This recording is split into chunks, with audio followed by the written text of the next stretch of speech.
ভাইয়া, এটা আমার ছোট বোন ঐশী। আজকালকার যুগে তো পাঞ্জাবি পরে মেয়ে দেখতেছে, শার্টটা পর তাড়াতাড়ি কর। কিরে চল। কি করছো? সবকিছু হয়। ওই বাড়িতে গিয়ে আমার সাথে কথা না বলে আর বাড়িয়ে কোনো কিছু করবে না। ঠিক আছে। ভাই সাহেব, বড় ছেলে নয়ন, ছোট ছেলে অয়ন। আপনি কি আমার আলামনিকে দেখতে এসেছেন? না, আমি তোমাকে দেখতে আসি। নানু ভাই দেখো তো খালামণি তৈরি হয়েছে কি। আলামনি, তুমি কি করছো? রেডি হচ্ছি। তোমাকে দেখতে না অনেক লোক এসেছে, আর একটা ছেলে দেখতে অনেক হ্যান্ডসাম, তোমার সাথে তো মানাবে। ওয়ালাইকুম আসসালাম। তোমার নাম কি? অনন্যা চৌধুরী। পড়াশোনা করতেছো? আমি বিবিএ কমপ্লিট করেছি। পরবর্তী প্ল্যান কি? ব্যাংকে চাকরি করার ইচ্ছা আছে। খুব অয়ন, তোমার কিছু জানার আছে? আমার মনে হয় এদেরকে একটু আলাদা করে কথা বলতে দেওয়া উচিত। আসো বাবা। বসো। আমার পাখি। আসলে this is the first time আমি কোনো মেয়ে দেখতে আসছি উইথ মাই ফ্যামিলি। আপনার যদি কিছু জানার থাকে আপনি আমাকে জিজ্ঞেস করতে পারেন। একাই কি একাই থাকা হয়? একটা ছোট বাসা নিয়ে।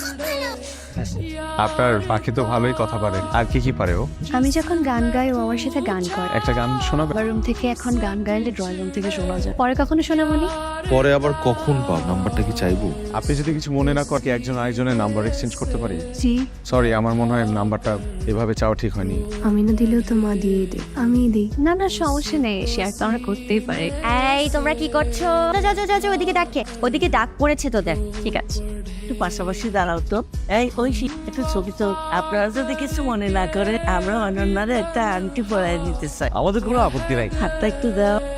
তাহলে আমরা একটা ভালো দিনক্ষণ দেখে বিয়ের তারিখটা পাকা করে ফেলি। মা, তোমাকে না বললাম আগ বাড়িয়ে কিছু না করতে? আমার সাথে কথা না বলে আংটি পরিয়ে দিলে কেন? আমি তোর মা, তোর কি পছন্দ না পছন্দ আমি খুব ভালো করে জানি। পরিবারের সম্মতিতে 1 মাস পর বিয়ের দিন ঠিক করা হলো। সত্যি বলতে সেদিন প্রথম দেখাতেই আমার অনন্যাকে ভালো লাগে, যাকে বলে প্রথম দেখায় প্রেম। এভাবে 7-8 দিন চলে যায়। মনে হলো অনন্যার সাথে একবার কথা বলা দরকার। হ্যালো, হ্যালো, কে বলছেন? আমি অয়ন। বুঝতে পারিনি প্রথমে। সেদিনের পর কয়েকদিন কেটে গেল, ভাবলাম একটু কল দেই, কথা বলি। কেমন আছেন আপনি? ভালো, আপনি?